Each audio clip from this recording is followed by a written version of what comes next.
I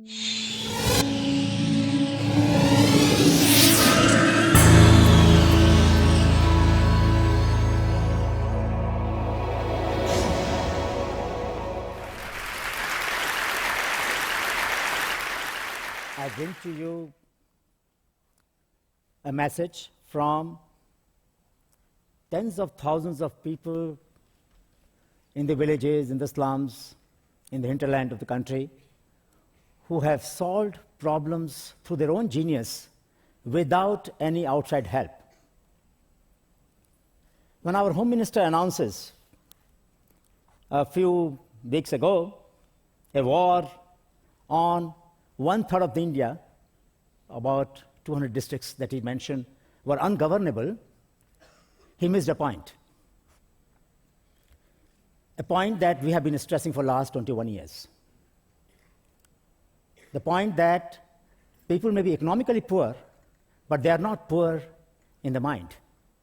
In other words, the minds on the margin are not the marginal minds. That is the message which we started 21 years ago.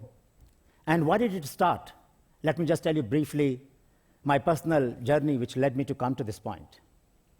85, 86, I was in Bangladesh advising the government and the research council there how to help scientists work on the lands, on the fields of the poor people, and how to develop research technologies which are based on the knowledge of the people.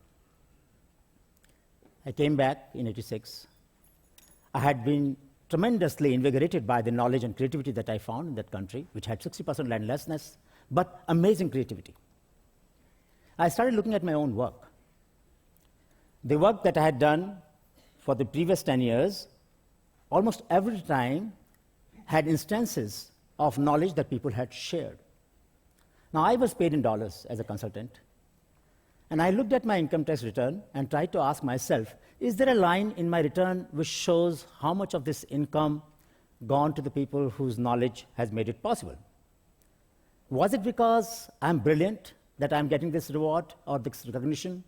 Is it that I write very well? Is it that I articulate very well? Is it that I analyze the data very well? Is it because I'm a professor and therefore I must be entitled to this reward from the society? I tried to convince myself that no, I've argued for the policy changes. The public policy will become more responsive to the needs of the poor, and therefore I think it's okay. But it appeared to me that all these years that I'd been working on exploitation by landlords, by moneylenders, by traders, gave me an insight that probably I was also an exploiter. Because there was no line in my income tax return which showed this income accrued because of the brilliance of the people, those people who have shared their knowledge in good faith and trust with me, and nothing ever went back to them. So much so that much of my work till that time was in English language. Majority of the people from whom I learned didn't know English. So what kind of accountability it was? I was talking about social justice, and here I was a professional who was pursuing the most unjust act of taking knowledge from the people, making them anonymous, getting rent from that knowledge by sharing it and doing consultancy, writing papers and publishing them in the papers, getting invited to the conferences, getting consultancies and whatever have you. So then a dilemma arose in the mind that if I'm also an exploiter, then this is not right. Life cannot go on like that. And this was a moment of great pain and trauma because I couldn't live with it any longer. So I did a review of ethical dilemma and value conflicts in management research, read about 100 papers, and I came to the conclusion that while dilemma is not unique, the solution had to be unique. And one day, I don't know what happened, while coming back from the office towards home, maybe I saw a honeybee, or it occurred to my mind that if I only could be like honeybee, the life would be wonderful. What honeybee does, it pollinates, takes nectar from the flower, pollinates another flower, cross-pollinates. And when it takes the nectar, the flowers don't feel short-changed. In fact, they invite the honeybees through their colors. And the bees don't keep all the honey for themselves. These are the three guiding principles of honeybee network. That whenever we learn something from people, it must be shared with them in their language. They must not remain anonymous. And I must tell you that after 20 years, I have not made 1% change in the professional practice of this art. That is a great tragedy, which I'm carrying still with me, and I hope that all of you will carry this with you, that the profession still legitimizes publication of knowledge of people without attributing them, by making them anonymous. The research guidelines of US National Academy of Sciences or Research Council of UK or Indian Council for Science Research do not require that whatever you learn from people, you must share back with them. We are talking about an accountable society, a society which is fair and just, and we don't even do justice in the knowledge market, and India wants to be a knowledge society. How will it be a knowledge society? So obviously, you cannot have two principles of justice, one for yourself and one for others. It must be same. You cannot apply, you cannot discriminate, you cannot be in favor of your own values, which are at a distance from the values that you espouse. So fairness to one and to the other is not divisible. Look at this picture. Can you tell me where is it been taken from and what is it meant for? Anybody? I'm a professor. I must quiz you. Anybody? Anybody? Any guess at all? Pardon? But what has it been used for? What has it been used for? Pardon? You know, you're so right. We must give him a hand. Because this man knows how insensitive our government is. Look at this. This is the site of Government of India. It invites tourists to see the shame of our country. I'm so sorry to say that. This is a beautiful picture or is a terrible picture? Depends upon how you look at the life of the people. If this woman has to carry water on her head for miles and miles and miles, you cannot be celebrating that, isn't it? We should need to be doing something about it. And let me tell you, with all the science and technology at our command, millions of women still carry water on their head. And we do not ask this question. You must have taken tea in the morning. Think for a minute. The leaves of the tea plucked from the bushes. You know what the action is? The action is the lady picks up the few leaves, put them in the basket on the back side. Just do it 10 times. You will realize the pain in this shoulder. And she does it few thousand times every day. The rice that you ate in the lunch and you will eat today is transplanted by women bending in a very awkward posture, millions of them, every season, in the paddy season, when they transplant paddy, with their feet in the water. And feet in the water will develop fungus, infections. And that infection pains because then other insects bite that point. And every year, 99.9% of the paddy is transplanted manually. No machines have been developed. So the silence of scientists, of technologists, of public policy makers, of the change agent, drew our attention that this is not on, this is not on, this is not the way society will work. This is not what our parliament would do. You know, we have a program for employment. 250 million people have to be given jobs for 100 days by this great country for doing what? For breaking stones, digging earth. So we asked the question to the parliament that do poor have heads? Do poor have legs, mouth, and hand, but no head? So Honeybee Network builds upon the resource in which poor people are rich. And what does happen? Anonymous, faceless, nameless person gets in contact with the network and then gets an identity. This is what Honeybee Network is about. And this network grew voluntarily, continues to be voluntary, and has tried to map the minds of millions of people of our country and other parts of the world who are creative. They could be creative in terms of education, they may be creative in terms of culture, they may be creative in terms of institutions. Majority of our work is in the field of technological creativity. The innovations, either in terms of contemporary innovations or in terms of traditional knowledge. And it all begins with curiosity. It all begins with curiosity. This person whom we met, and you will see it on the website, sashi.org, this tribal person, he had a wish. And he said, if my wish gets fulfilled, somebody was sick and he had a manyata that, look, God, please cure him. And if you cure him, I will get my wall painted. And this is what he got painted. Somebody was talking yesterday about Maslowian hierarchy. There could be nothing more wrong than the Maslowian model of hierarchy of needs, because the poorest people in this country can get enlightenment. Kabir, Rahim, all the great saints, Sufi saints, they were all poor people, and they had a great vision. Please do not ever think that only after meeting your physiological needs and other needs can you be thinking about your spiritual needs or your enlightenment. Any person, anywhere, is capable of rising to that highest point of attainment only by the resolve that they have in their mind that they must achieve something. Look at this. We saw it in our Shodh Yatra. Every 6 months we walk in different parts of the country. I've walked about 4,000 kilometers in the last 12 years. So on the wayside, we found these dung cakes, which are used as a fuel. Now this lady, on the wall of the dung cake heap, has made a painting. That's the only space she could express her creativity. And she's so marvelous. Look at this lady, Ramkumari Devi, on a grain bin in Champaran. We had a Shodh Yatra, and we were walking in the land where Gandhiji went to hear about the tragedy, pain of the indigo growers. Bhabi Mahato in Purulia and Bankura, look at what she has done. The whole wall is her canvas. She's sitting there with a broom. Is she an artisan or an artist? Obviously, she's an artist. She's a creative person. If we can create markets for these artists, we will not have to employ them for digging earth and breaking stones. They will be paid for what they're good at, not what they're bad at.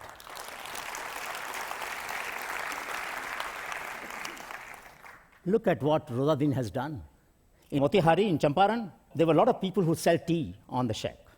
And obviously, there's a limited market to tea. As in morning, you had tea as well as coffee. So he thought, why not I convert a pressure cooker into a coffee machine? So this is a coffee machine. Just takes a few hundred rupees. He converts, people bring their own cooker. He attaches a valve and a steam pipe, and now he gives you espresso coffee.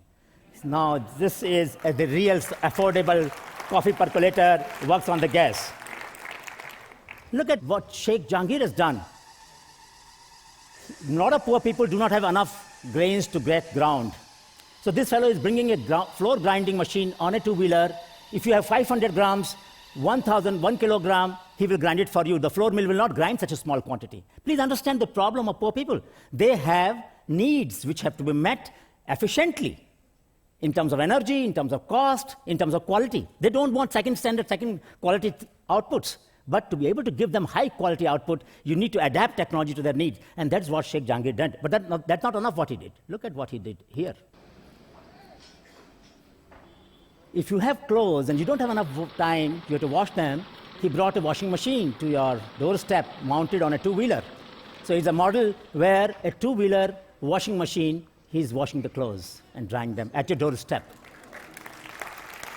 You bring your water, you bring your soap, I wash the clothes for you, charge 50 paisa, 1 rupee for you per lot, and a new business model can emerge. Now what we need is, we need people who will be able to scale them up. Look at this. It looks like a beautiful photograph, but you know what it is? Can anybody guess what it is? Somebody from India would know, of course. It is a tawa. It's a hot plate made of clay. Now, what is the beauty in it? When you have a non-stick pan, it costs about maybe 250 rupees, $5, $6. This is less than $1. And this is a non-stick. It is coated with one of these food-grade materials. And the best part is that while you use a costly non-stick pan, you eat the so-called Teflon or Teflon-like material. Because after some time, the surface appears. Where has it gone? It has gone in your stomach. It was not meant for that. You know? But here, in this clay plate, hot plate, it would never go into your stomach. So it is better. It is safer. It is affordable. It is energy efficient. In other words, solutions by the poor people need not be cheaper, need not be so-called jugaad, need not be some kind of makeshift arrangement. They have to be better, they have to be more efficient, they have to be affordable. And that is what Mansukh Bhai Prajapati has done. He has designed this blade with a handle, and now in $1, you can afford a better alternative than the PPL market is offering you. This lady, she developed a herbal pesticide formulation. We filed a patent for her in National Innovation Foundation. And who knows, somebody will license this technology and develop marketable products, and she would get revenue. Now, let me mention one thing. I think we need a polycentric model of development, where a large number of initiatives in different parts of the country, in different parts of the world, would serve the needs of locality in a very efficient and adapted manner. Higher the local fit, greater is the chance of scaling up. In the scaling up, there's an inherent inadequacy to match the needs of the local people point by point with the supply that you're making. So while people are willing to adjust with that mismatch, things can scale up, and they have scaled up. For example, cell phones. We have 400 million cell phones in this country. Now, it is possible that I use only 2 buttons in the cell phone, only 3 options in the cell phone. It has 300 options. I'm paying for 300. I'm using only 3, but I'm willing to live with it. Therefore, it is scaling up. But if I had to get match to match, obviously I would need a different design of a cell phone. So what we are saying is that scalability should not become enemy of sustainability. There must be a place in the world for solutions that are only relevant for a locality, and yet one can be able to fund them. One of the greatest tragedies that we have been finding is that many times investors would ask this question, what is a scalable model? As if need of a community which is only located in a space and time and has those needs only located in those places have no legitimate right to get them fulfilled because they are not part of a large scale. So either you sub-optimize your needs to a large scale or else you remain out. Now, the Amazon model, the long-tail model tells you that small sales of large number of books, for example, having only a few copies sold, can still be a viable model. And we must find a mechanism where people will pool in the portfolio, will invest in the portfolio, where different innovations will go to a small number of people in their localities, and yet the overall platform, the model will become viable. Look at what he is doing. Saidullah Saab is an amazing man. At the age of 70, he is linking up something very creative.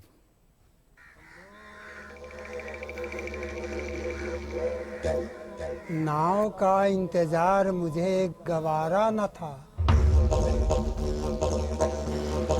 मुझे मेरे प्यार से मिलना ही था।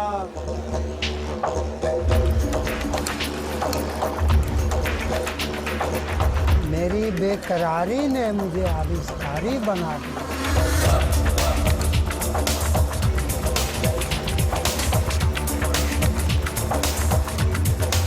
पर प्यार को भी आविष्कार का सहारा लेना ही पड़ता है।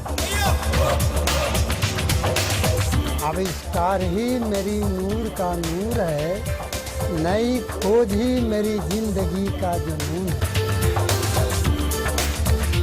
माई technology.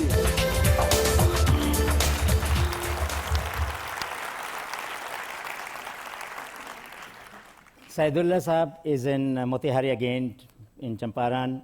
Wonderful human being, but he still sells at this age honey on a cycle to earn his livelihood because we haven't been able to convince the water park people, the lake people in various municipal corporations. And we have not been able to convince the fire brigade people in Mumbai, where there was a flood a few years ago, and people had to walk 20 kilometers wading in the water, that, look, you should have this cycle in your fire brigade office because you can then go to those lanes where your buses will not go, where your transport will not go. So we have not yet cracked that problem of making it available as a rescue device, as a vending device during the floods in the eastern India when you have to deliver things to people in different hamlets, in different islands where they're marooned. But idea has a merit. Idea has a merit. What has Apachan done? Apachan, unfortunately, is no more, but he has left behind a message, a very powerful message. ലോകം കൊണ്ടിരുന്ന് ഞാനൊന്ന് കാണാറുണ്ട്.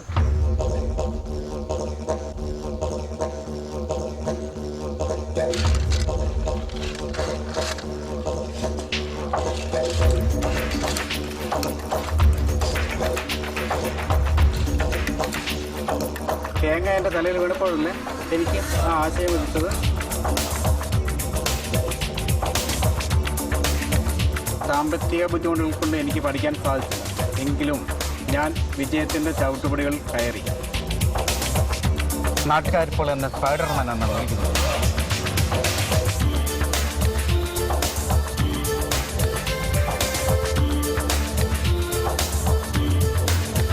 Technology.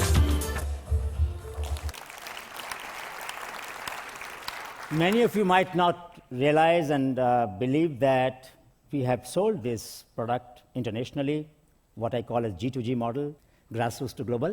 And a professor in Massachusetts University in zoology department bought this climber because she wanted to study the insect diversity on the top of the tree canopy. And this device makes it possible for her to take samples from larger number of palms rather than only few, because earlier she had to make a big platform and then climb. Her PhD student will climb on that. So, we are advancing the frontiers of science. Remia Joss has developed, you can go to the YouTube and find India Innovates, and then you will find these videos. Innovation by her when she was in class 10th, a washing machine, exercising machine. Mr. Karai, who is a physically challenged person, 1.5 foot height only, but he has modified a two-wheeler so that he can get autonomy and freedom and flexibility. This innovation is from the slums of Rio. And this person, Mr. Ubirajara, we were talking about, my friends in Brazil, as to how do we scale up this model in China and Brazil. And we have a very vibrant network in China particularly, but also emerging in Brazil and other parts of the world. This stand on the front wheel you will not find in any cycle. India and China have the largest number of cycles. But this innovation emerged in Brazil. The point is, none of us should be parochial. None of us should be so nationalistic to believe that all good ideas will come only from our country. No, we have to have the humility to learn from knowledge-rich, economically poor people wherever they are. And look at this whole range of cycle-based innovations. Cycle as a sprayer. Cycle which generates energy from the shocks on the road. I can't change the condition of the road. I can make cycle run faster. That is what Kanak Das has done. And in South Africa, we had taken our innovators, and many others had gone there to share with their colleagues in South Africa as to how can innovations become a means of liberation from the drudgery that people have. And this is a donkey cart which they modified. There's an axle here of 30-40 kg, was serving no purpose. You remove it, the cart needs one donkey less. This is in China. This girl needed a breathing apparatus. These three people in the village sat down and decided to sit, how do we elongate the life of this girl of our village? They were not related to her, but they tried to find out how can we use. They use the pipe of the washing machine, they use a cycle, they put together a breathing apparatus. And this breathing apparatus now saved the life and she's being welcomed. There are a whole range of innovations that we have. A car which runs on the compressed air with 6 paisa per kilometer, Assam, Kanak Gogoi. And you would not find this car in US or Europe, but this is available in India. Now, this lady, she used to do the winding of the yarn for Pochampalli sari. In one day, 18,000 times she had to do this winding. It generated 2 saris. This is what his son has done after 7 years of struggle. She said, change your profession. He said, I can't. This is the only thing I know, but I will invent a machine which will solve your problem. And this is what he did, ASU machine in Andhra Pradesh. So this is what Sashti is saying. Give me a place to stand, and I will move the word. I would just tell you that we are also doing competition among children for creativity, a whole range of things. We have sold things all over the world, from Ethiopia to Turkey to US to wherever. Products have gone to the market, a few. These are the people whose knowledge made this herbal weight cream for eczema possible. And here, a company which licensed this herbal pesticide put the photograph of the innovator on the packing so that every time a user uses it, it asks the user, you can also be an innovator. If you have an idea, send it back to us. So creativity counts, knowledge matters, innovations transform, incentives inspire. And incentives not just material, but also non-material incentives. Thank you. Thank you. Thank you.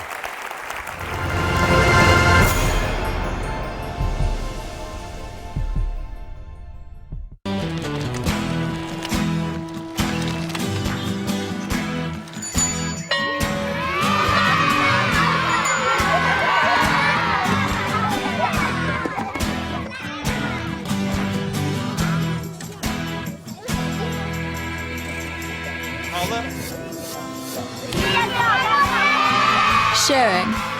That's video on the Human Network. Siska, welcome to the Human Network.